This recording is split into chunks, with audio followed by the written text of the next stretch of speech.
I was gonna say I'm gonna do a check. I'm gonna put check. Yeah, a check. Oh, we're on. Sorry. Are we? Oh,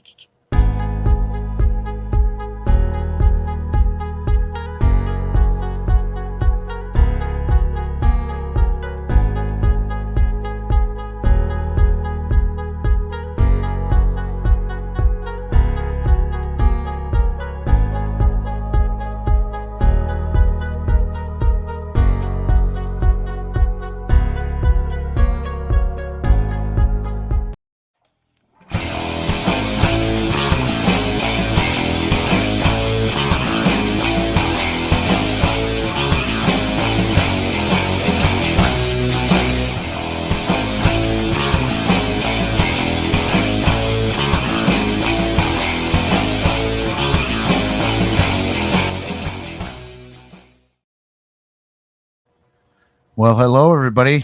Welcome to Boo Bites on the Paranormal. hello. Another Thursday night. Tonight we have Miranda Young on from the Ghost Biker Exploration series. It's your series, right? It's not. It is. It It's is. I'm known okay. known as the Ghost Biker, but I put my shows out as a series. That's cool. That's cool. So let's get some people in here, and then we'll. Why are we losing internet? Like, I'm sorry. This is getting hokey. We're plugged directly in, so I don't get it. Anyway, so who all's in here? If you're in here, go ahead and say hello to us and to Miranda, and we want to thank you for coming on with us tonight. Um, so Miranda, tell us a little bit about yourself. Where are you from, and all that good stuff. Yeah, absolutely. Well, first of all, thank you guys for having me on tonight. I appreciate getting the opportunity to talk about what I do. My name is Miranda, and I'm better known as the Ghost Biker. I travel around the country on my motorcycle to different haunted and historic locations, and I highlight them on my web series, Ghost Biker Explorations. And I am out of the great state of Tennessee. Yep, you can definitely tell that a little bit. Maybe a little bit. Yeah, yeah. So is there I gotta assume there's haunted locations in Tennessee. What's the closest one to you that's like the best? Tennessee is actually blessed with a lot of great haunted Yeah. locations. And I kind of split my time between where I live now in the Chattanooga area and then the other part of my time up in the Huntsville area. Okay. So down here, while I'm in Chattanooga, probably the closest place would probably have to be Old South Pittsburgh Hospital Okay. and Hell's Dam. Those are within about an hour's drive. There are a ton of really small places in the area. The Reed House, which is down in Chattanooga, the Hunter Art Museum, those locations have a haunted reputation. And Yeah. then as you move on up, which, like I said, I've split that time, and it's actually literally one's on the south end of the state, the other's on the north. And so Yeah. as you move on up, Brushy Mountain State Prison, Yep. the Heard of historic that Scott place. County Jail, Mm-hmm. and those are two locations up there in that area. So that Hell's Bar Dam, is that the one that Ghost Adventures had on one of their episodes? Do you Yes, watch sir. that show at all? Yes. Yeah. Okay. That's where Yeah. they caught that thermal image up in that one window or something like that. That was pretty good Yes. capture. It, Yep. it was really cool because that area. It's a segregated little area, and it's Mm-hmm. a catwalk that's over the whirlpool that's Yeah. there. And yeah, that's where they caught that. And one of the things in their earlier on seasons that kind of gave them Yeah. some notoriety. Yep. Yep. So have you investigated there and done a show there, an episode? I've not done an episode there, but I've investigated that location. I believe it's been on 5 different occasions that I've Okay. investigated there, and they're continually, they're actually changing things there. It's under new ownership. They've opened a distillery in there, and I'm not really sure if they're doing investigations right now, which is unfortunate Yeah. because it is a very active location. Yep. But during the course of time that I investigated there, they actually have the tunnels that run underneath the Tennessee River, Yeah. and over that time they actually opened some new tunnels up, so it was really cool to see how the activity changed Yeah. with opening those up. Have you ever made it up into like? We're from Toledo, Ohio. Have you ever made it up here for anything? I've not investigated up there. I have been to Toledo and in the or excuse me, southern Michigan area, Okay. investigated several locations in Ohio, but I've not done anything in Toledo. You got, if you ever get up to Toledo, I would say you got to get to the Collingwood Art Yeah. Center. It's got a pretty good, Ooh. it's pretty good reputation. It's Yeah. it's an old convent. Yeah. And actually, when I first got into the paranormal stuff, the first team that I worked with, my second day with them was there at a convention, and I saw a girl get choked out in the, like, it was Wow. people in this Yeah. one spot in the basement. A good friend of mine now, they've got like stage risers set up against the wall, Mhm. and there's no way it fell on its own, but it got pushed on one of the guys.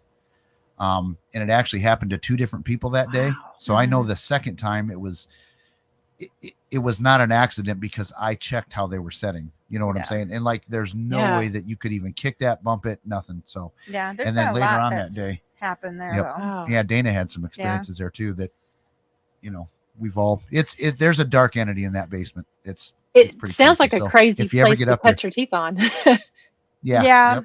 So if you ever get up here, I mean, I'm sure it's, you know, as far as cost to investigate, it's fairly cheap. You know, it's not like Uh-huh. OSR or anything like that. It's not even close. So, Yeah. you know, if you're looking for places to explore, you might want to look into that place, because it's really got a, you know, notorious Yeah, for I would. activity, and, you know, and it's got a, you know, it's a cool place, cool building, good history. Yeah, I can't say that I've ever. I've heard some really interesting stories about locations like that, and I can't say Yeah. I've ever investigated an old Yep. convent. So that would be Yeah. really cool. Yep. Yep. There's a place too. It's, they, you know, people, it's another place that has like a lot of legends to it. Like, you know, the nuns were held prisoner in this certain spot, which, no, I don't think so. I think it was like, from what I heard, like, really what it was is, like, if they were sick or something like that, needed to be quarantined or something, they would go to this Okay. isolated area, and they are like little cells. So I can see where people come Yeah. up with, you know, these urban legends all on their own. So what's, Probably. Oh, go ahead. I was just going to say, so what got you into the paranormal? I mean, was it something happened as a kid, or just interested, or tell us a little bit about that? For me, for the most part, really just interested. You know, the type of stories that I cover are stories that have a very rich history. A Mm-hmm. lot of the time, they're more local legends, or some of the smaller locations that are not as commercial as like OSR or Waverly or some of those. Yeah. I do enjoy investigating those, but the ones that I like to highlight on my series are the smaller ones, because Yeah. being a biker, I really like to be able to highlight the travel and the town as well. Mm-hmm. Yep. So, you know, for me, I really got into it for that storytelling aspect. I grew up here in the Appalachian Mountains, and my grandmother and my dad were very instrumental in that side of things. I spent a lot of time down at my grandma's, and she was always, you know, sharing a lot of different stories about Mm-hmm. growing up in the Appalachian Mountains, and different haints and local folklore and that sort Yeah. of thing. And so, just really anytime I could be in the library, historical society, you know, my grandfather, he was big into genealogy and wrote several books. And so, Mm-hmm. you know, back in the 80s and 90s, it was the old school research, you know, where Yeah. you had to go on foot to these Yep. historical societies and Yep. graveyards and that sort of thing. So that's where I really got my love for the paranormal and for Mm-hmm. storytelling. And then about back in the early 2000s, I end up getting, or excuse me, 2010, around that time, I ended up getting approached by a guy that I worked with, and Mm-hmm. he invited me to look at some different images that they had taken on Yeah. investigations. And so my job, essentially, he saw that I had a background in photography, and Mm-hmm. so he asked if I would go in and look at these images and essentially try to debunk them Yeah. Yep. and Yep. find a logical explanation. So I ended up doing quite a bit of that, and he ended up inviting me on an investigation. And so that was really the first that I had experienced anything as far as doing any active paranormal research. Yeah. You know, anything else would have been something that I had seen, you know, on Ghost Adventures Yep. or you know, taps, that sort of thing. Yeah. And so so not really knowing what to expect, but going in with two guys who had I think at this point they had been investigating for about 10 years, so they were a really good resource to learn from. Yeah. But I went in. My first location was a local bar and Mexican restaurant that was on a marina in Chattanooga. Okay. And so we went in, and there were a lot of really interesting stories about this, a couple deaths that had occurred, Yeah. and that sort of thing. So went in, did a full scale investigation, had some really cool activity. I was actually touched for the first time. Yeah. Had a lot of really cool intelligent flashlight activity. Got some really good Class A EVPs, and the guys were great. They let me have a couple of the recorders and help them with the evidence review. And Yeah. so essentially after that, I was bit by the bug, and I was Yeah. invited to join the team. It is. Or It's amazing. It's amazing too, like how many hours of audio you'll listen to just yes, for that. Help me. It's yes, like you sit there for 3 hours and be like, there it is. And it suckers you in for 3 more hours. yes. And and I remember that feeling that I Yep. got when I heard my first EVP. Hmm. It's crazy because Yeah. you're in that situation, and you're asking these questions, and Yep. it's just yourself and two other guys there. Yep. And then all of a sudden, you ask a question and you hear a voice that you didn't hear in the Yeah. moment. And Yep. I remember it was like this adrenaline rush, but yet kick in the gut, kind Yeah. of nauseous sort of feeling. And I still get that feeling whenever I capture, just that Yep. wonderful EVP that is clearly responding to I'm when you're I'm sure there. you've had this happen to you too, but the first time like a ghost actually came up behind me and said, "We're here." Like, Yeah, dude, that's that. Like, I mean, it was audible in my ear. Every recorder, camera, everything captured it. I mean that nice, nice. Yeah. it's cool as hell, but I mean, at the moment, I was like, "Oh my god, what the?" Well, So, when I was touched, 'cause so we're standing there and we're doing this EVP session there in the main dining room, mhm. and as I'm standing there, and we're sort of standing in totally different areas of the room so that we can triangulate where the voices are Yeah, coming from. And so as I'm standing there, I feel it was on my thigh, and it just kind of felt like a little yeah, feeling like this. And yep, so I'm standing there thinking, oh, muscle spasm, because I'd worked Mhm. all day. We go investigate, and I'm standing there and I'm like, oh, I got a muscle spasm in my leg.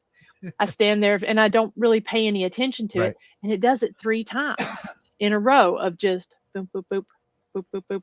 yeah, And so I thought, man, this is odd. Next thing I know, right after that, something pulls on my pocket, and it just oh pulls like, pay attention to me. yeah, And so that's when I realized, I was like, well, something's trying to get my attention. This is just not typical, because I typically don't get muscle spasms like yeah, that. yep, And so that was definitely the first, that I had experienced of that. And then, of course, the other feeling when it like actually touches your skin, yeah. that's such a crazy feeling too. But Have you ever? that I was just gonna say, have you ever been like full blown pushed or scratched or anything, nasty or gnarly like that? I have, very rare has it Mhm. happened, but I have on a couple occasions. One time was at Brushy Mountain Prison, and we had done a really interesting session up in the auditorium. And then there was a group of us that night, and we came down. We were about to go to base camp, and we were standing there talking, and I felt something kind of on the side of my neck. It almost, I don't know. I would have thought it was sort of like a just a stinging, almost like a bug Yeah, bite or something. And I remember I was standing there and I thought, hmm. And so this was in early April, so there were no bugs out down yeah, here. It was still kind of chilly. And so I was standing there talking to one of the other investigators, and as we're standing there talking like you and I are, I just kind of turned my neck and I said, "Is there something on my neck?" And as we're talking, we actually see hmm, it almost looked like a hand had a hold of the side of my yeah, neck. yep, Mhm. We see that form almost like when someone takes and does like a burn yeah, yep, on you like that. That's what that looked like something had either grabbed me or smacked me. right, And right after, I felt just this heat over my entire body. hmm, And I was wearing, I had, I always investigate with headphones. I had the yeah, headphones on. I had a sling bag across my shoulder, and several other tools on a belt. And I just felt like there was something like in my shirt. And yeah, so I started ripping the tools off, and I raised my t-shirt up, and like right under my chest, it looked like something had a hold and just grabbed Yeah, like that. yeah, And it was interesting because the people that were standing there, we were able to, and it kind of freaked me out a little bit at yeah. first. And I'd call so that an attack. Yeah. yeah, we were able to, and it was part of a 2-night investigation. And I mean, there was just a lot of factors involved with it. Mhm. I don't necessarily think it was a negative entity or anything like that. However, I do feel like, you're in Eh, a prison. So, yeah, yeah, it's We it's have that not. happen.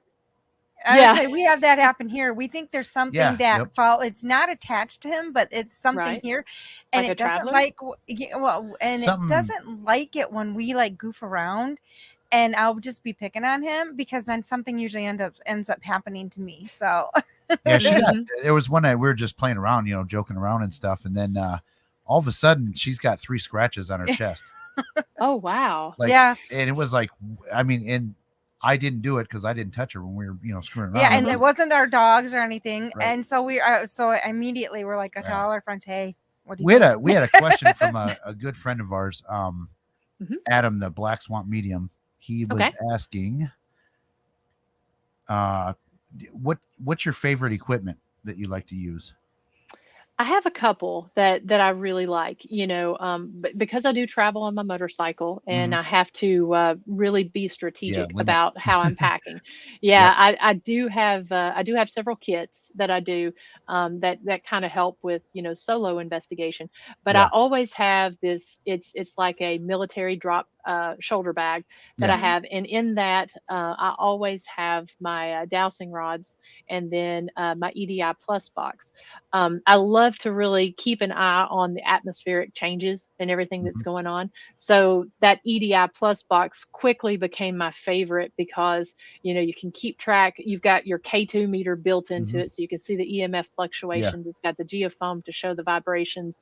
It's got the temperature gauge. You can see the pressure change. You can see all that happen in the Mhm. moment.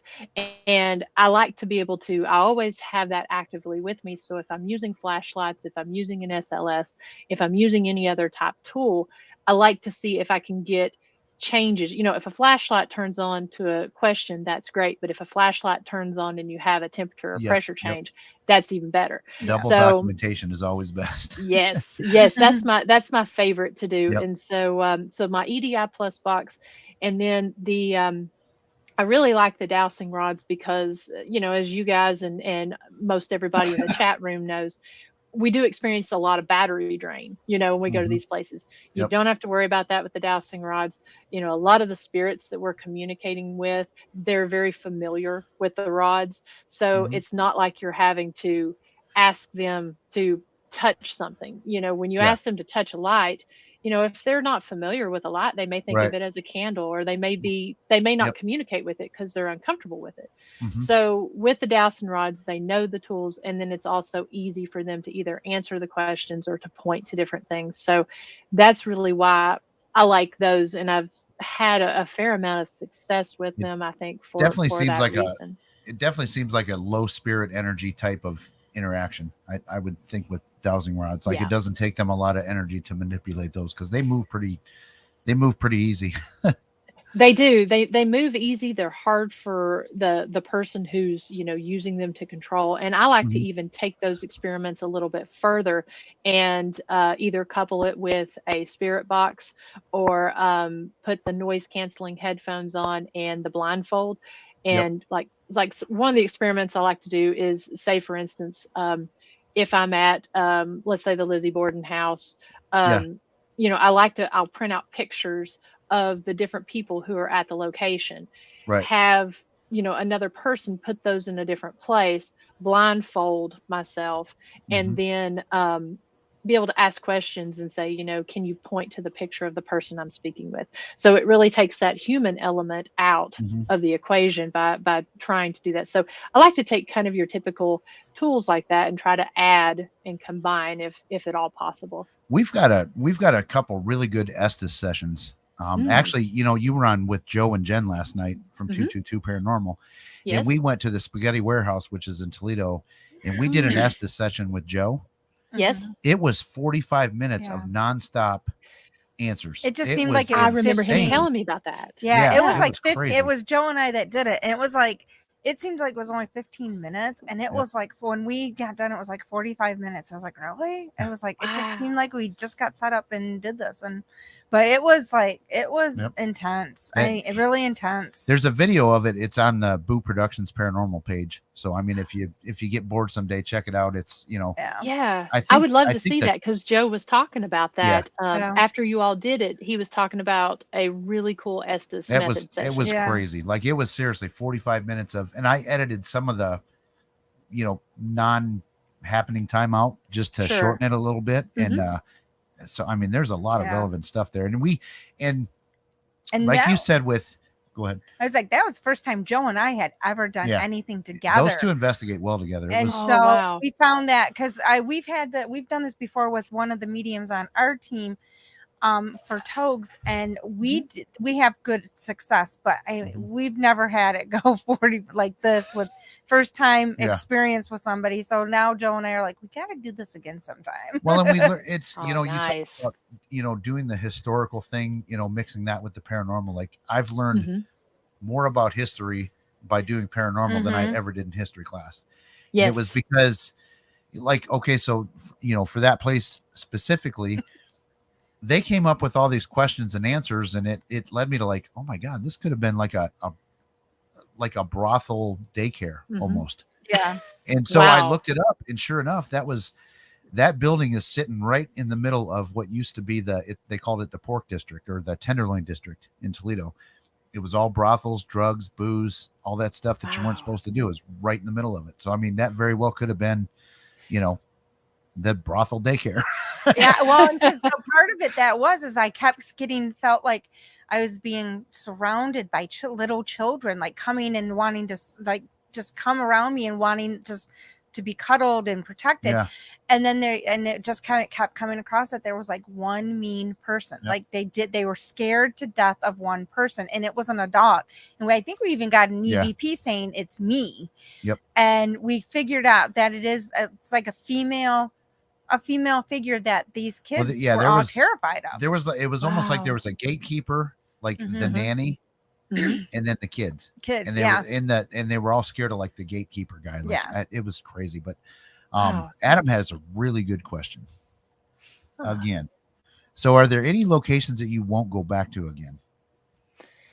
No, I've not come across any that I won't. I mean, there's a couple that I can't, because they've either they don't do investigations anymore, and that's unfortunate. But for me, for the most part, no. I mean, I have a case that I did work on that I highlighted in season 1 and 2, which was the Sunset Hill case. And that was one that actually started as an investigation of a local legend that ended up leading into a residential of sorts. It wasn't your typical residential because the family did not live in this house. It was a house that they owned that was abandoned and used for storage. And so essentially the family let me go in there, and for about a year, it became a year-long case study. The family decided that they were going to fix the house up and rent it. It hadn't been lived in for about 12 years. And there were 5 spirits that were in there. 2 of them were of a more negative type of spirit, and the other 3 were more being oppressed by this negative spirit. And so I ended up working with a demonologist on this, and he came and he allowed us to film the home, and he did a home liberation or a home exorcism on the home. And the things that we were capturing during this home exorcism, if you will, was quite amazing, because he had not ever allowed anyone to film, and typically he wouldn't do the investigation while he was doing that. But it actually really kind of verified and validated a lot of the things that was happening. The responses that we were getting were just wild. And so it was a 10-hour exorcism, and we the way that it was filmed and put together, we had to be very careful about that. So we didn't really show all that was being done. Yeah. But it's interesting because we were hearing the signs of departure, and we were experiencing the lightness of how things changed. And so I do keep in contact with the family that owns it and the ones that's renting it, and they've not had anything. And so for me, to answer his question in a long-winded sort of way, I won't go back there and investigate, because I'm not going to do anything to try to open a door or invite anything back, That's or even definitely, invite anything to myself. yeah, that's a belief of mine too, is that sometimes, Yeah. sometimes an investigation, like, because we do some private stuff, sometimes an investigation is the last thing you want to do, because is. I mean, it's not fair for me to go into someone's house, ask dead people a bunch of questions, and go home, Yeah, and they're stuck with the repercussions. Yeah, and they were told, that there were certain things they had to do, and they had to make sure that, because what was in there, I mean, it literally became an obsession for me because the family was like, anytime you want to go in, you go in and investigate. And I was getting to do some very interesting lives and some really cool techniques, and try some different things there, and experiments with equipment. But and it was one of those places you went in, I mean, it was active from the minute you got there, but it became real aggressive and just real assertive and dominating. And so I'm honestly, I'm glad it's over, but for me, it's kind of like, I don't want to tempt myself as an investigator and an naturally inquisitive and curious person. I want to go and I want to be like, okay, are you really gone? But you can see it, and that family would not be able to stay there if these spirits were still as active as they were. That's kind of good lead into a case that I've done with Toledo, Ohio Ghost Hunter Society. It's a private case, one of the very few that I would ever air anything about, but this guy wants his story out, and it's already been on Paranormal Survivor, which was a joke how they did it. But anyway, I'm going to share a video. This is just a little teaser to one of the things that I've been working on. Awesome. And it's been a 10-year case. It's speaking of that, don't say it. So anyway, I'm going to go ahead and share this video, and we're going to check out what I've been working on. If I can figure out how to do this inconspicuous. Here we go.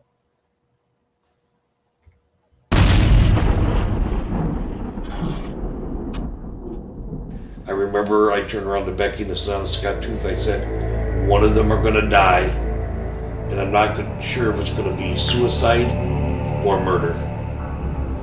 These are not the same people that I remember.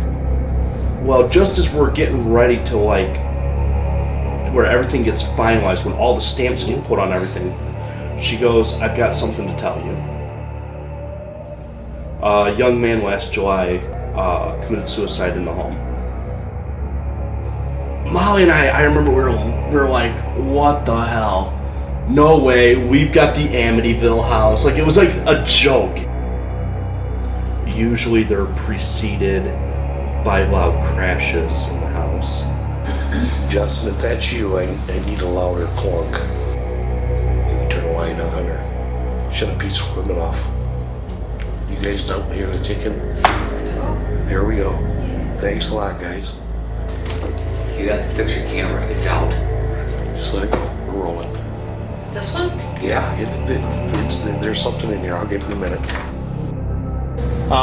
What I wanted to ask you about specifically today was, you guys found a chicken foot on a voodoo board, is I think how you phrased it. That's how we could describe it. I have a picture of the chicken foot on my Facebook upload somewhere in there. The guy probably wasn't smart enough to actually be able to do that, but he could have been fucking around with something he didn't know anything about. Yeah, and when we looked through the house originally, there's still a lot of furniture and books and stuff like that. There's a lot of books on Nazism, Nazi occultism. He leaned on the darker side. All right, how do I? Wow. So yeah, that's what I've been working on a little bit. I don't think I'm going to finish this story in an hour. It's definitely going to be a multi-part series. Because we actually did, like you said, you got to kind of go to that one place almost at will. We got a chance to do 72 hours in this house uninterrupted. Wow. Everything we had audio, video, everything everywhere the whole time. And I'll tell you what, that's gonna either be the second or third part, and that's gonna be one hell of a story. That's some crazy shit happened there. Like I almost say, like, I'm not okay. I'm sensitive, but I don't embrace it, if that makes any sense. Sure. So I had a session up there where, for an hour, I had this lady trying to contact me, and basically she told me that somebody killed her, got away with it, and she was happy to be able to tell me this, and it, set her free or whatever. So I mean, it was, there's a lot of cool, interesting stuff happened to that place. I mean, I'm intrigued. I mean, great job on the trailer there, or the piece there. I mean, it's you've got me intrigued. I want to know more about it. Good. I'm fascinated. That's the goal. That's the first 2 minutes of what I got going on. Like I said, it's going to be a long episode for me. And speaking of that, you do all your own editing and in camera work and all that other stuff, right? So why don't you talk about that? Because I think you do a fantastic job. Oh, well, thank you. So my background is in marketing and design, and one of the things that I did when I decided to leave the team and branch off to do Ghost Biker explorations, I really put a lot of thought into how I wanted to put the episodes together and how I wanted to do my branding with Ghost Biker, and so I found, for as far as an episode goes, and, obviously it's different if it's TV, if it's a documentary, and if it's, a YouTube web series. But for a YouTube web series, I found that the average person's attention span is, around 20 minutes.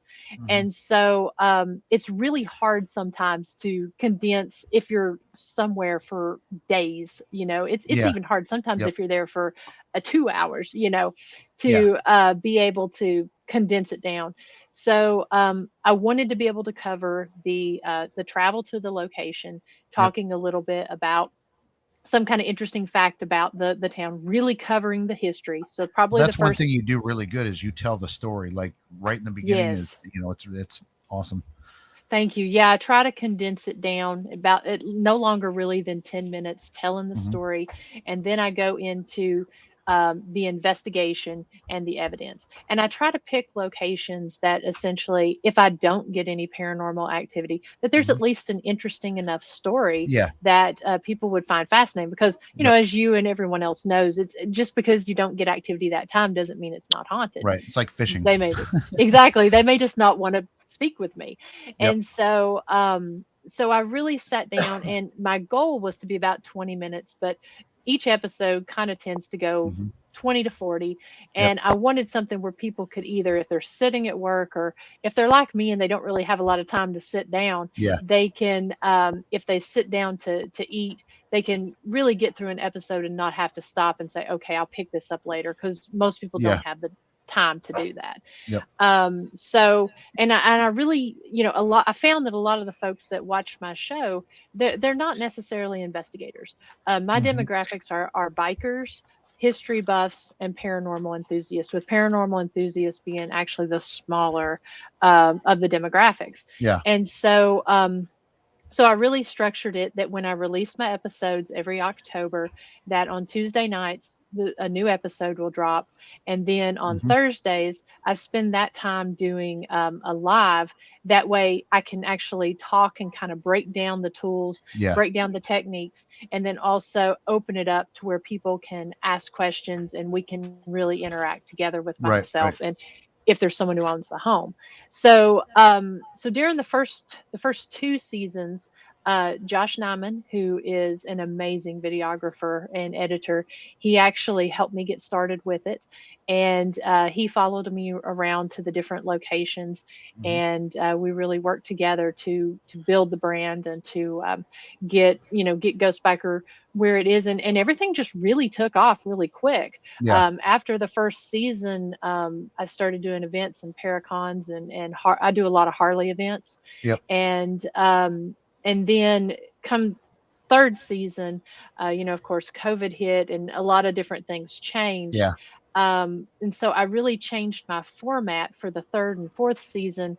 And I either it's just myself and a videographer, or I film, solo, more Yeah. vlog style. Yep. And I do a lot of collaborations, and so each episode essentially takes me usually around 3 months, because essentially when I Yeah. pick the place, I like to spend double the time researching as I'm going to be investigating. Mhm. So I spend the time trying to get all the story, all the information, Yep. and then I go in and investigate. And then after that, if I typically have 5 cameras, so if I have 5 cameras and 5 audio pieces or audio Yeah. recorders, you're there for 10 hours. Oh yeah, That's a that's a lot of lot to hours. analyze. Yeah. Yep.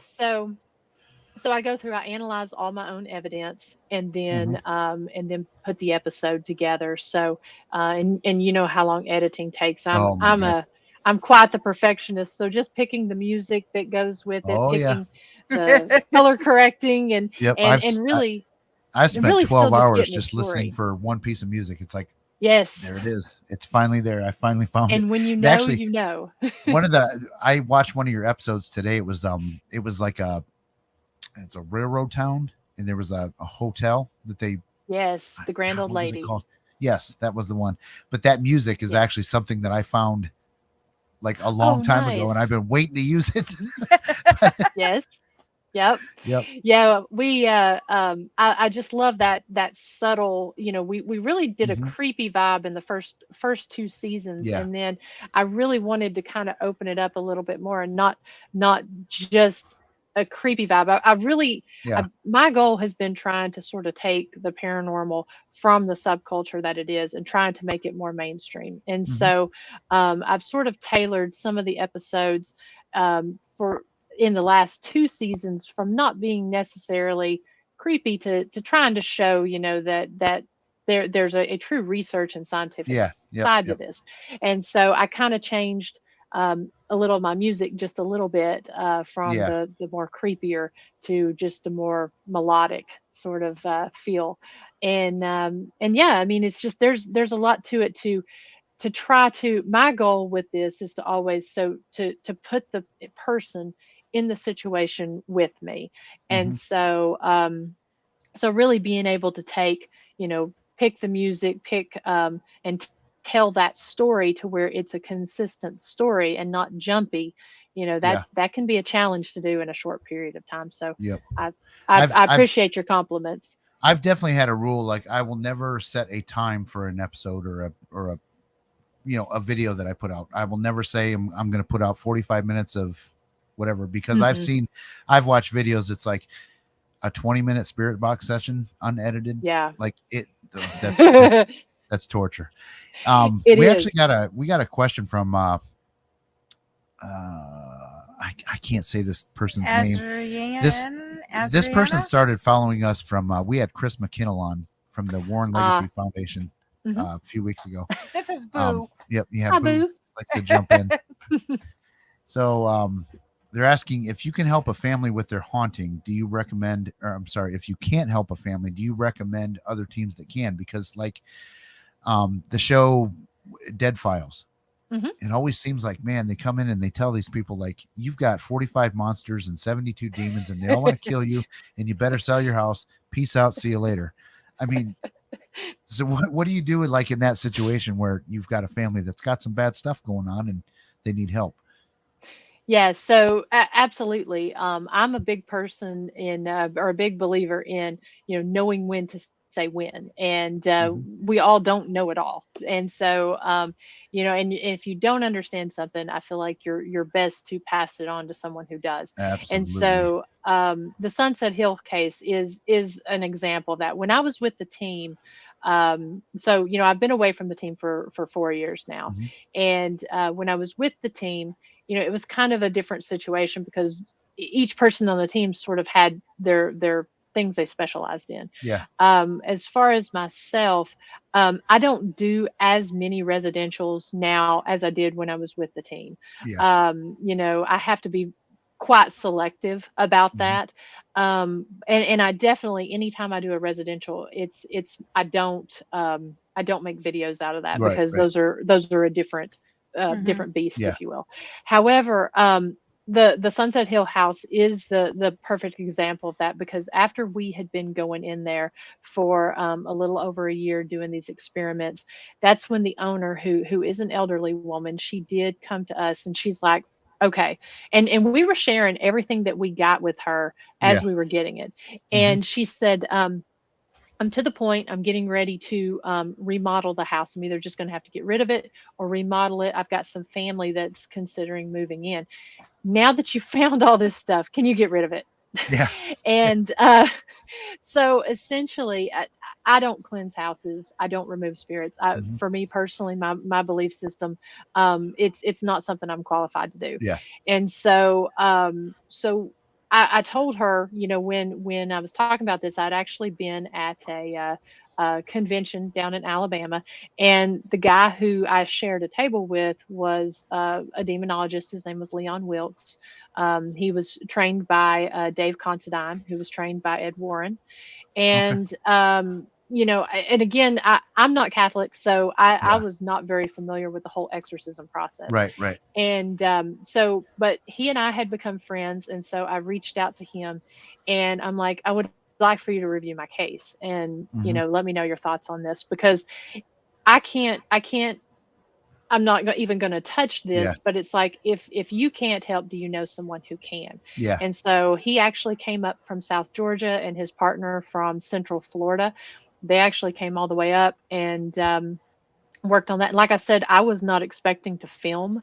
And he's just like, if you want to come and document this, that sounds great. Right. And so I know it's something I could not have done. And we actually spoke about this out in New Mexico last month. We did a dual presentation on it, sort of the importance of, you know how, if there's something that because I've seen so many people, they want to do it all, Yeah. and they've watched a video or they've read a book, Mhm. and they end up actually Yeah. causing more Yeah. harm than Yeah. than good. So yeah, we talked about that, how I kind of started with the case and how it evolved, and then where I turned it over to him and what he did with it. So absolutely, I have no problem passing something else along, Yeah. That's but I that's don't just, important. yeah, I just don't pass it and that's it. Mhm. It's one of those things where, You're I still mean, involved, but yeah, I yeah. want to Yep. make sure Yep. that, when you pass something along to someone, they don't just say, oh, 'Cause and Yeah. move on, because I your name's definitely on the feel line like, too. I'm qualified to do some, at least be involved with some blessings and cleansings Hmm. on certain. But like if I went into a Muslim family's house, Hmm. I'm out, not Yeah, out, but I mean, like we got to find somebody that can do that because they have a different sure. belief system than us. And Hmm. same with a Wicca. I'm learning about it, but I don't know, but I have Hmm. a list of people that I can tap into to help me in those type cases because I Yeah. can't. So, And that's why a lot of the time I pass a lot of cases on, because I do get approached a lot for residentials, and yeah. I just don't do a lot of Yep. those anymore. I really like to focus on the historical Yeah. side of things, Yep. and You're a storyteller. yeah, Yep. so Yep. I do pass a lot of that on. Yep. So speaking of telling stories, you've gotten into a new venture. You want to Yes, tell us about the Scott County Jail? yes. So I'm actually going to this step away for 1 second, but go ahead and talk about it. Sure. So this is something. I mean, I'm extremely excited about this, because it's really something that I've been able to. I feel as though I've been able to take Ghost Biker and see how it's evolved, and see how it's essentially helped us to get to the point that we're at. A couple years ago, I ended up meeting my best friend and now business partner, Dr. Christy Sumner from Soul Sisters Paranormal. And we did a couple different collaborations together, found that we had a very similar style. We were both storytellers and both into the historical side of investigating, and would really collaborate together any opportunity we got. And so about well, it was earlier this year. we had decided that we were going to form the company History Highways and Haunts LLC, and we reached out to the town of Huntsville, which that area is that's my hometown. Scott County is where I'm originally from, and there was this old jail sitting there. The jail was built in 1904, and it was in operation until 2008. And so after 2008, when they moved the prisoners out, the jail sat vacant. They got a tourism grant in 2017 where they came in, painted the walls, put windows in, installed heating and air, and then it still continued to sit vacant from 2017 until we approached the town of Huntsville in 2021. And so Dr. Sumner and I, we got our business plan together. And so she has a law enforcement or a criminal justice background and a business background. And my background is, like I said earlier, marketing, design, photography.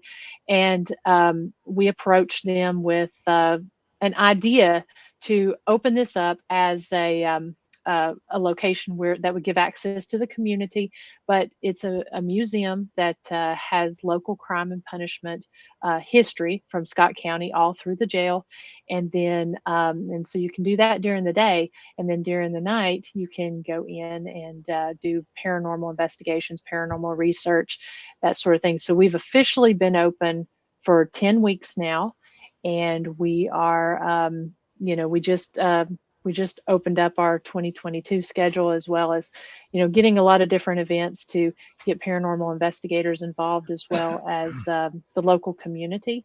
So we have something for everybody, whether it be, whether you're into history, true crime, or the paranormal. There's something at this location, and just being able to open it up and make it, because we've been open 10 weeks now, and I think we're on our 16th paranormal investigation team.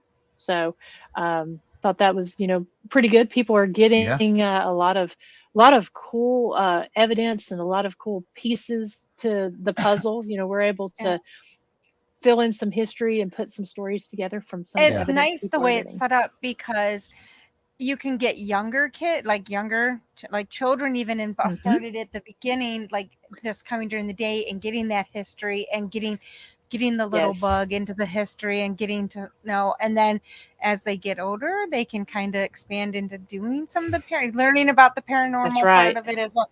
But it's great because anybody that does, that's kind of nice, because we don't always have like that luxury when you're for anything haunted to get that history and right there and then to be able to go and investigate and be like, yeah, we know a lot of the history here. So that's kind of a nice setup.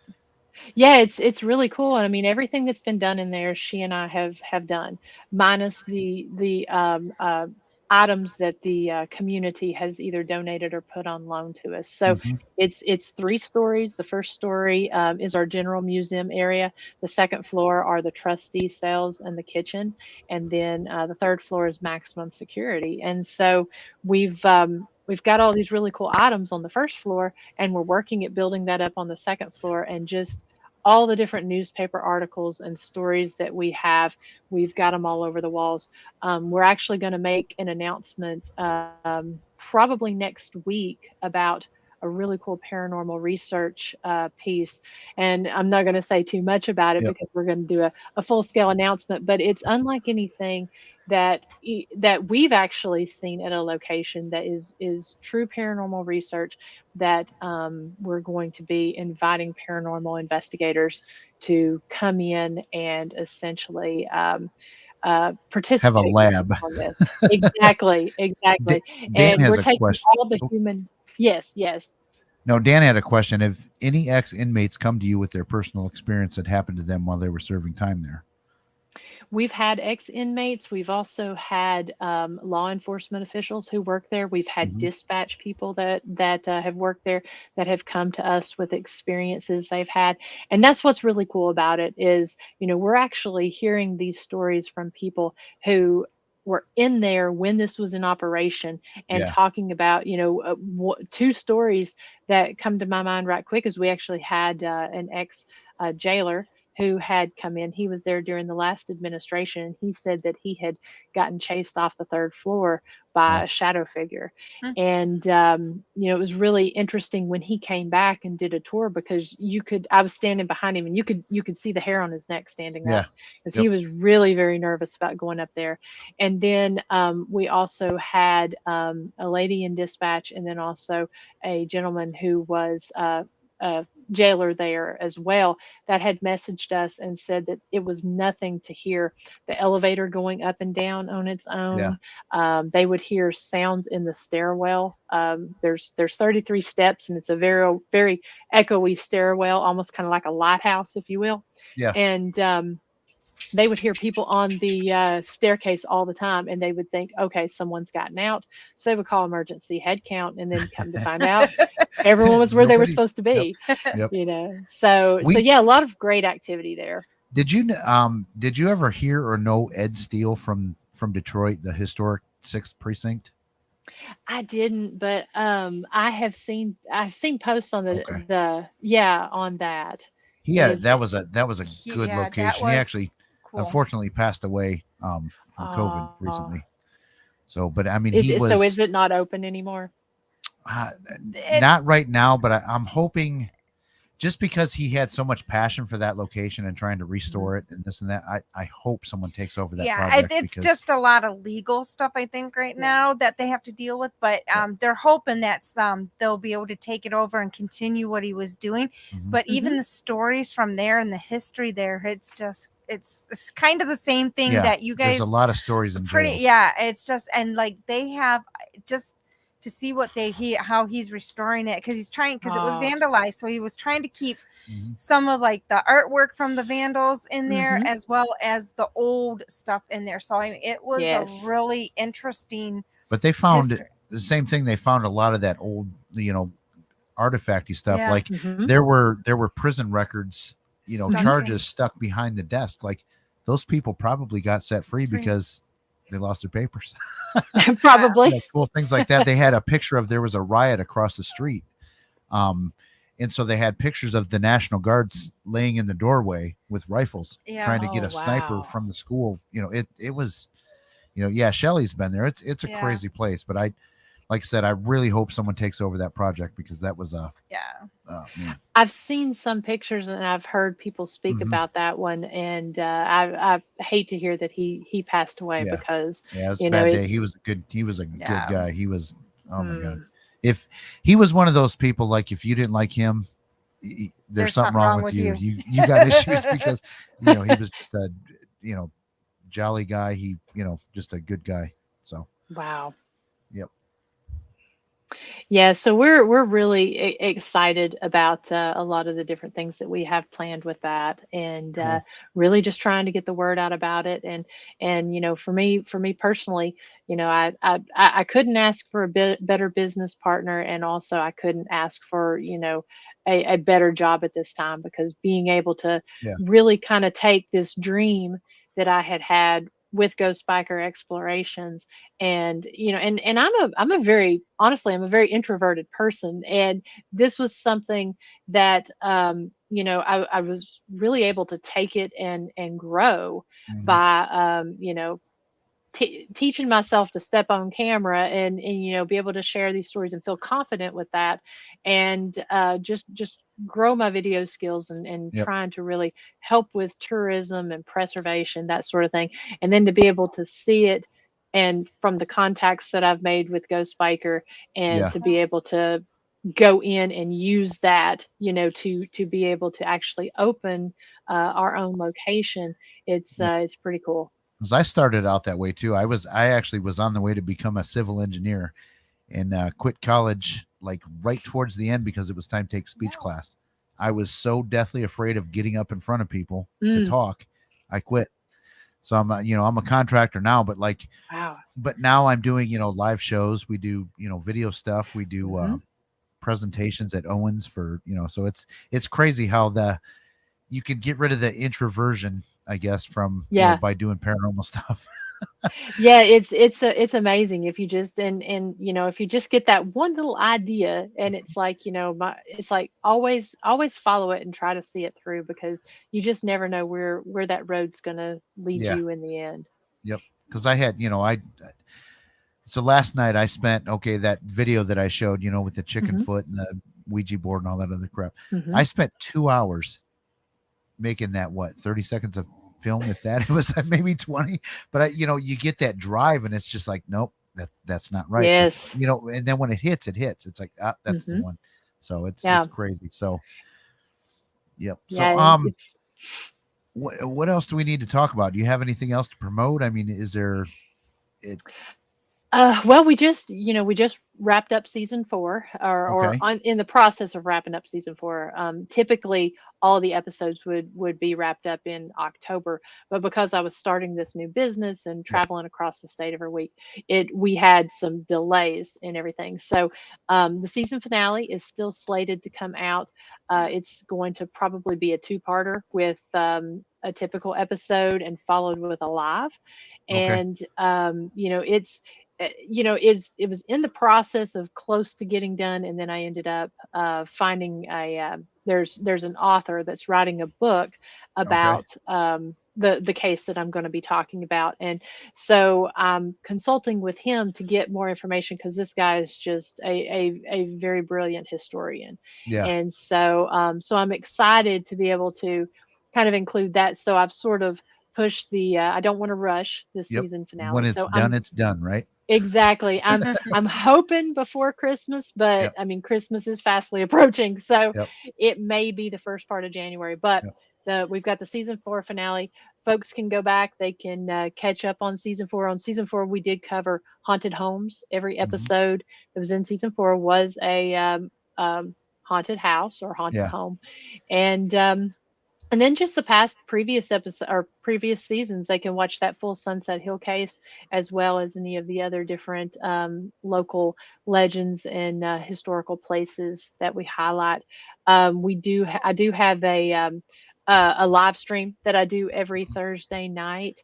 I'm taking a break right now during the month Oops. of December, and it'll be at 9 p.m. Yeah. Eastern time. It'll start back up in January, and Okay.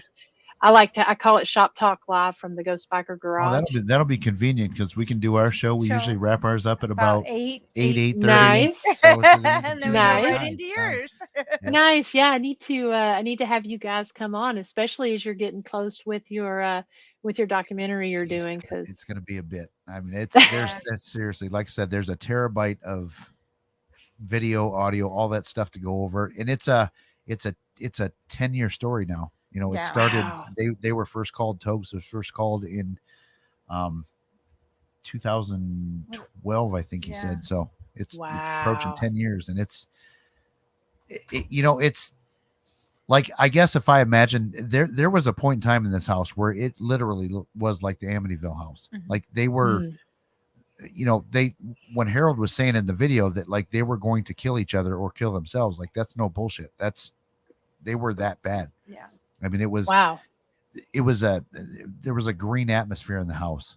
It was, you saw Molly in the video. She's Mhm. she's a very attractive lady. Mhm. Later on, you're going to see her like after that, and Oh. it's scary. Yeah. Just walking in that Wow. house, it was just Yeah. like the first time I ever walked in there, it was like, yeah, this And is I've got some video that I still need to shoot there, but I'm scared to Mhm. go there. You know what I mean? I don't want to open Yeah. all that crap up again, because it's opened Mhm. up a few times, but never as bad as it was yeah. in Sure. the beginning. Yeah. And, so Wow. we're gonna tease another guest for next week just Yes. a little bit. We've got a very special guest coming up next week. We're We not going to tell who it is. too, but So I got Dana's got a little clue. okay. So throughout the week, since this is such a special guest, pretty much I'm gonna try to post a clue every day. Probably start. Well, I'm gonna give you a clue now. Probably if not tomorrow, Saturday, I'm gonna start giving you guys a clue every day to our next guest. Which normally we don't do this, but I think this one's pretty cool, so we need to. So this is your guys' first clue. and you can take it however you want, try to figure it out. If you try to guess it, and you guys can, but we're not going to tell you who it is. But this is your first clue. I don't know, I got to make sure I get it so you can see it. Where is it? There. Camera's Okay. up there. There we go. All right, so that is your first clue. So you got a yes and a no in a box next to each one. So that is, and you will get more clues throughout the week. So yeah, we gotta. It's a cool. It's a cool guest. You guys will be. Yeah, you guys will be pretty. And we're not saying you're not a cool guest, Miranda. This is a mystery. We're gonna have fun with this one. And then we're thinking we might have another really cool guest the following week. Yep. That and we're then we're gonna working wrap on. it up for Christmas. Christmas then. So, but yeah. So so one last thing before we go, because it's we try and keep it about an hour. So where can people watch your show? So, so the best place to watch, they can watch it on either the Facebook Ghost Biker Explorations page, the Ghost Biker Explorations YouTube channel, or on www.ghostbikerexplorations.com. On, I'm the most active on Facebook, but yeah, if you go onto the website, you can see the schedule of events of things coming up, see some of my artwork and photos and stuff that I have out there, Ghost Biker merchandise, that sort of thing. So, so yeah, you can watch it on all three of those platforms. Yeah, I definitely can't wait till your live show kicks up again, because that's Thank you. I don't know, it's good stuff. It's a lot of fun. Yeah, I love being able to meet the people and that sort of thing. Yep. I mean, we're trying to, we've averaged 14 to 17 viewers or something tonight, but I mean, we're trying to branch out there a little bit, but it is fun to, to meet new people. Like, I'd say 3 weeks ago, I never knew who you were. I'd seen people share your posts and things like that. I'm always like, who is this Ghost Biker person? It is crazy how much it does just by doing this. And we learn about more, and then we start catching on. It's like, oh, wow. Yeah, we've met a lot of cool people doing this. I mean, we've met some buttholes along the way, but we've met some cool people too. One question I like to ask female guests: what do you think? I saw a post the other day. There was somebody talking about how, women paranormal investigators are not respected. What are your thoughts on that? Because I don't know. I see a lot of strong female teams. I see a lot of, actually, most of the teams that put stuff out are women teams. I mean, I've seen that post. I mean, as far as myself, I've never experienced any disrespect or anything in the field like that. I mean, I'm being in the paranormal, being a biker. Bikers is more male dominated as far as solo bikers, and different, and a lot of my different hobbies like that tend to be a little more male dominated. But I've actually honestly never had I've never been shown any disrespect, and I've always met a lot of great people. I mean, yeah, you've got your buttholes out there and such, but always. But and I don't even really feel like we're misrepresented in the field, because like you said, it's there's a lot of female teams out there. And, if you look traditionally back at paranormal, long time ago, a lot of the mediums and different folks that were doing this sort of thing. And I'm talking way back, a lot of those were female, so I think sometimes the only misrepresentation is a little bit of miseducation. From my opinion, I mean, I'm sure there are some women that do feel it and have experienced it, but as for myself, I've never. Chris is another one that I've actually seen a couple things she's been on and stuff, and I mean, she's a wealth of knowledge. Like, I like, how do you disrespect her? Right? I mean, she's really, like, in fact, Chris, be prepared. Check your messenger later. He's probably going to have you on as a guest, but I mean, like, she really, I don't know, she's pro, and it's good stuff.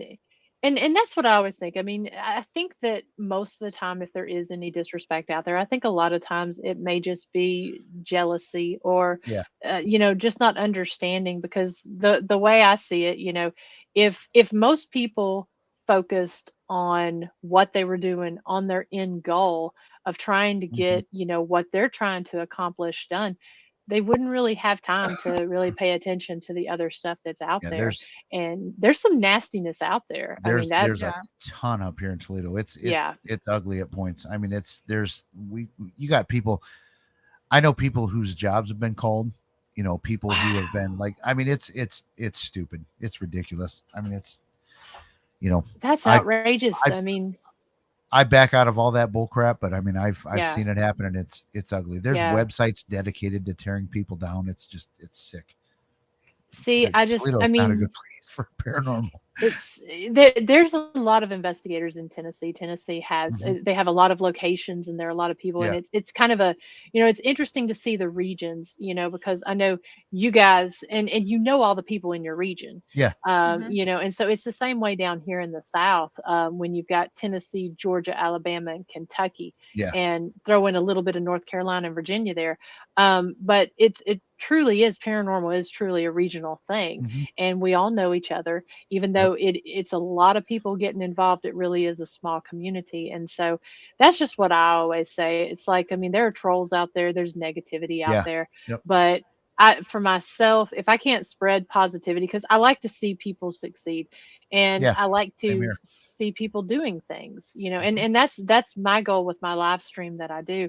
I'm not necessarily as interested in getting the celebrities on as much as I am Yeah. for the people who are doing things in the community, Yep. Mhm. and people, because these podcasters, book writers, investigators, these folks are doing stuff, and it takes a hell of a lot of time to do It all of does. this, Yep. Yep.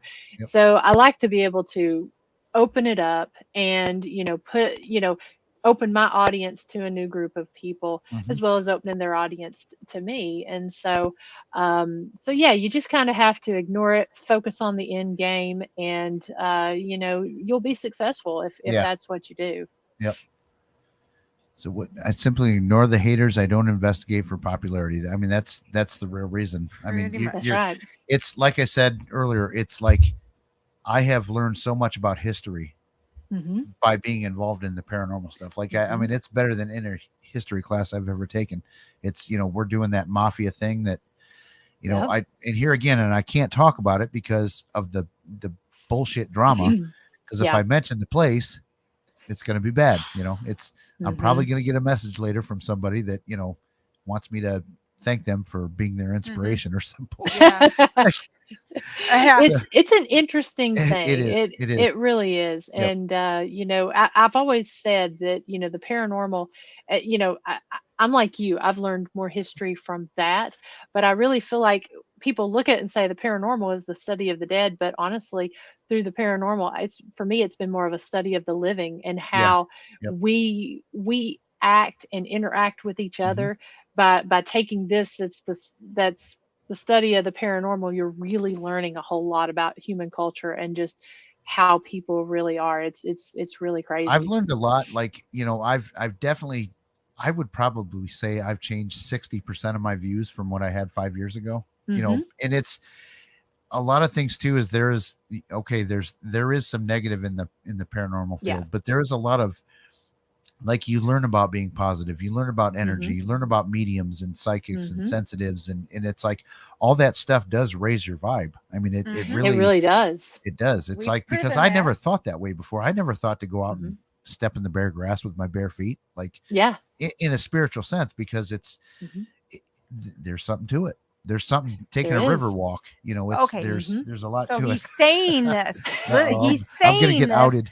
but he doesn't follow that because he has a lot of sensitives around him and mediums and psychics that are telling him to do this stuff, but he chooses not to. Oh, I do it. It's like, yeah. So we give him a hard time about it because it's like we know he has some sensitive vibes in there, and he just does not want to go on it. And so I've been learning to open up even more than where I'm already at. And two of our close friends are mediums and psychics, and so they are my mentors. And so the three of us gang up on him all the time. Because I've got, I don't want to, like, in here again, I'm not trying to sound negative, but I have very little faith in a lot of mediums. Yeah. But Yeah. there's two that I've verified. I've said this 1,000 times on the show. Like, I mean, whatever you say, I believe you, because I don't know why, but I just do. Because I've backed it up with scientific proof. So, I mean, it's easy for people to, when you can't qualify what someone's experience. I mean, it's like personal experiences.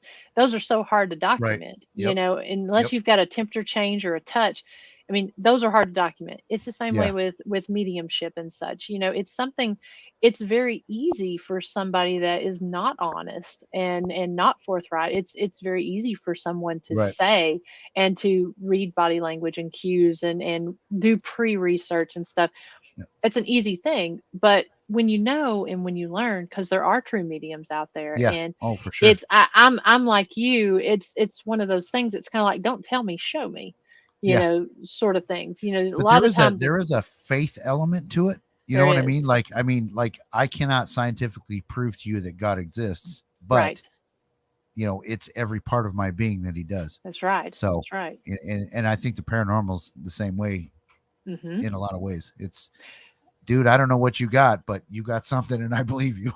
Exactly. I mean, I've seen it myself, and I've experienced things myself that I can't explain. And like you, I'm a person of faith, and so you just can't explain it. You just know. And so that's why when people ask me, they're like, well, what do you say to the disbelievers out there? And it's like, first off, I'm not here to convince you. I'm not going to change anybody's belief structure. I mean, that in politics is the hardest things to change, on somebody. So, I'm not going to be here, and I'm not going to try to do that.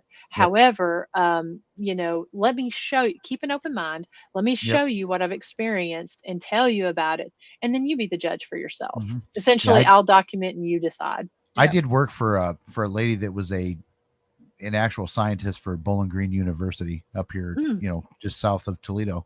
And she actually bought me a book, a skeptical book of paranormal, which I appreciate, but there was no convincing her, because we had conversations and stuff, that ghosts exist. There was in her mind, her scientific mind, because everything I showed her, it was like, well, it could be. It's like, okay, it could be, but like, I could win the lottery 3 times. You know what I'm saying? It was like, that's the odds here. But some people just, they got that scientific mind, and they just will not believe whatsoever. And like you said, I'm not here to prove it to you, but here's what I got. And I'll tell you, my dad, he was a very scientific person. He was a chemistry and physics teacher, and he was one, he taught it in high school, and then he also he was well respected by the students, as well as a couple of the colleges nearby, because he would help those students out. And so every time growing up, and my dad was also a Sunday school teacher, and so he had this awesome mix of spiritual and faith, but then also scientific. And a lot of the time when he taught his classes in school and also his classes in church, he taught it from both sides, and when he would teach it, he would talk about, this is the science side and why this works the way it is, and this is the faith side. And so when I started doing the paranormal, my parents have never been, they were never, my dad was never like, oh, when I would experience things as a child, that like I would read books and scare myself with the things I'd read, he would say, oh, it's just your imagination. But when I started doing this, he got real intrigued by it. And he was always sitting there and saying, did you think about this? Have you tried this? And so the way I look at things, I really attribute that to my dad as well, because he, especially before he passed away, he got very interested in when I started showing him my dowsing rods and I started playing the voices. There were a lot of things that he could explain. Can I ask you this though? Like, okay, so your dad was a man of faith. Okay, so I was a churchgoer a while ago, and I got I started doing this paranormal stuff, and the church boom pushed me. They're like, you don't mess around with that stuff. Have you ever experienced that, or did your dad ever kind of get on you a little bit, like, hey, you shouldn't be messing with this stuff, or like? He didn't. And Okay. that's a great question because, being here in Tennessee, being in Yeah. essentially the Bible buckle Belt. of the Bible Belt, Right. and not in the belt, but in the buckle of it there. Right.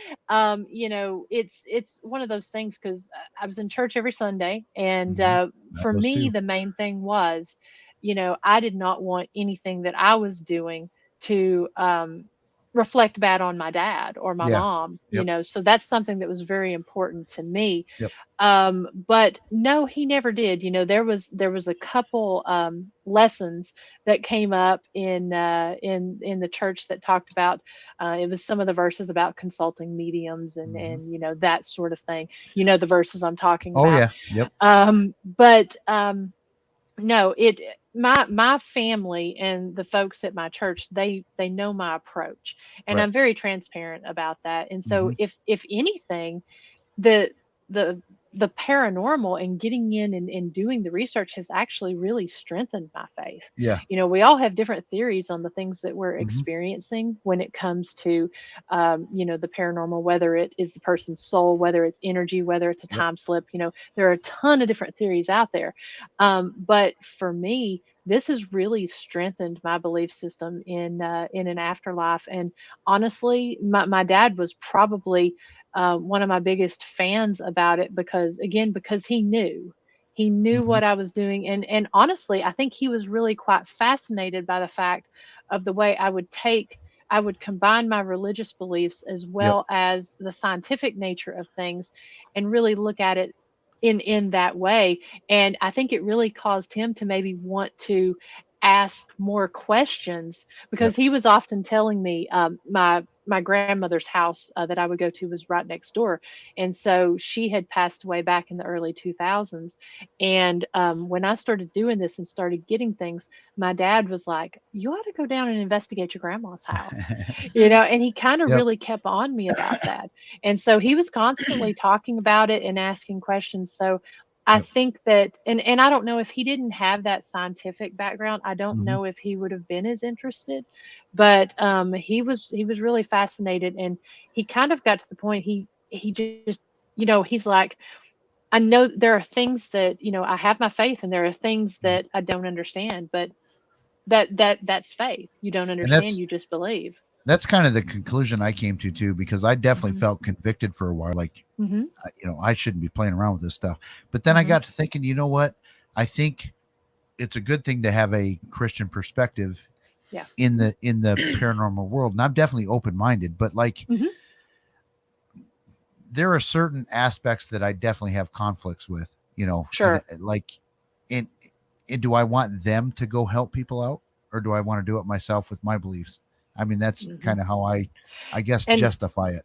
I know I know kind of what you're saying there Yeah, because there's a lot of and I weird stuff. think there is, and it's interesting because a lot of people will talk about the faith side of things, and people will talk about removing that, looking at it through a purely scientific lens or whatever. And honestly, I mean, I feel like unless you have no type of belief system, Right. whether it be Wiccan, Buddhist, Hmm. Christian, Protestant, whatever, um, I feel like we can't take that if it's so ingrained in us, we can't remove that.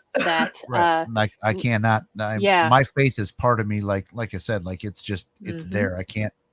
I mean, you're not going to remove it. So. Yeah, and so when I give my answers, and I think that's what kind of leads to a lot of this beautiful variety of Hmm. different beliefs, is the fact that they are based on all of our different faiths. I'll Right. tell you, when we did that exorcism, Yeah. at that house, the demonologist, he was Catholic, and his partner, she has some incredible spiritual gifts, and she's Catholic. I was raised Baptist, so I was Christian. Me too. The yeah, the my videographer, I think he's non-denominational, but I believe he was a Church of God. And Hmm. then the other girl that was with us, she tends to have more of a she was raised Baptist, I believe, but tends to have more of a Wiccan type, old religion, nature Yeah. religion Yep. type belief structure. So it was interesting for all of us to come together with these different I mean, well, we Yeah. still had the same core belief, but different variations of it, and to really see how that worked and came together Hmm. to, go on and accomplish this task. It was something greater than us that took care of what was in that home, but, you know, by what we were doing, it was, I mean, I can't explain it. Yeah. Well, That if played a the big part in it. if the person like wasn't, say, a Catholic, I mean, I don't Hmm. think a Catholic can go in there and rectify the situation on his own. I mean, it's got to be like Right. like I said, I'm definitely open minded. Like, I mean, Hmm. I don't. Okay, I'm going to get myself in trouble. I'm not a big fan of the Wicca belief, Hmm. but I will sit there and listen to them all day long with an open mind. I mean, there's Hmm. something to learn from them, and Hmm. change my mind. That type attitude. Hmm. Maybe I'm wrong. I mean, maybe it plays a part in what I do too. So I mean, Hmm.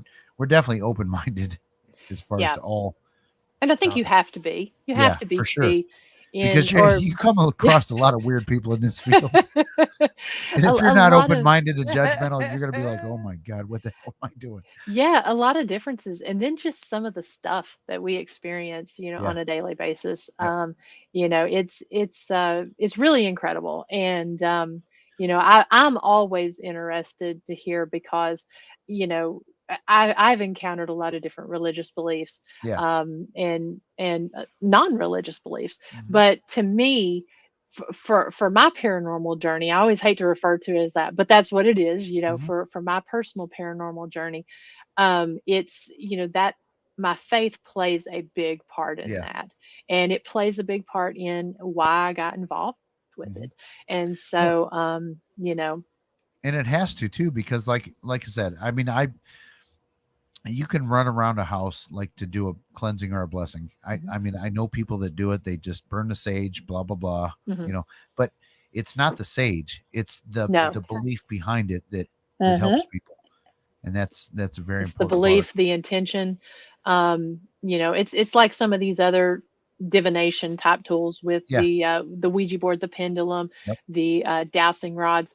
It's the same thing. It's the intention behind it rather than the item itself. I'm going to ask you one more question that we Hmm. got from a viewer, and then we're going to wrap it up because it's Okay. 8:21 now. And but Dan wants to know: is there any investigation methods, theories, or common practices that you don't use or approve of? Uh, I definitely have some. there's definitely some that I don't use. Like I said, I don't really concern myself as much with what others are doing. But I don't use Ouija boards. That's one thing I don't do. Yep.